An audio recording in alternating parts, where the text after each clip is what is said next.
زبور پہلی کتاب 19واں زبور مخلوقات میں خدا کا جلال۔ آسمان خدا کا جلال ظاہر کرتا ہے اور فضا اس کی دستکاری دکھاتی ہے۔ دن سے دن بات کرتا ہے اور رات کو رات حکمت سکھاتی ہے۔ نہ بولنا ہے نہ کلام، نہ ان کی آواز سنائی دیتی ہے۔ ان کا سر ساری زمین پر اور ان کا کلام دنیا کی انتہا تک پہنچا ہے۔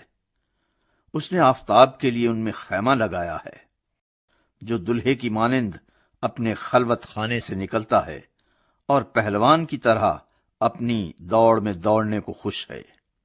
وہ آسمان کی انتہا سے نکلتا ہے اور اس کی گشت اس کے کناروں تک ہوتی ہے، اور اس کی حرارت سے کوئی چیز بے بہرا نہیں۔ خداوند کی شریعت خداوند کی شریعت کامل ہے، وہ جان کو بحال کرتی ہے۔ خداوند کی شہادت برحق ہے، نادان کو دانش بخشتی ہے۔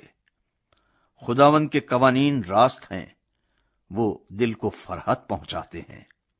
خداوند کا حکم بے عیب ہے، وہ آنکھوں کو روشن کرتا ہے۔ خداوند کا خوف پاک ہے، وہ ابد تک قائم رہتا ہے۔ خداوند کے احکام برحق اور بالکل راست ہیں، وہ سونے سے بلکہ بہت کندن سے زیادہ پسندیدہ ہیں۔ وہ شہد سے بلکہ چھتے کے ٹپکوں سے بھی شیریں ہیں۔ نیز ان سے تیرے بندے کو آگاہی ملتی ہے، ان کو ماننے کا اجر بڑا ہے۔ کون اپنی بھول چوک کو جان سکتا ہے؟ تو مجھے پوشیدہ عیبوں سے پاک کر، تو اپنے بندے کو بے باکی کے گناہوں سے بھی باز رکھ۔ وہ مجھ پر غالب نہ آئیں تو میں کامل ہوں گا اور بڑے گناہ سے بچا رہوں گا۔ میرے منہ کا کلام اور میرے دل کا خیال تیرے حضور مقبول ٹھہرے۔ اے خداوند، اے میری چٹان اور میرے فدیہ دینے والے۔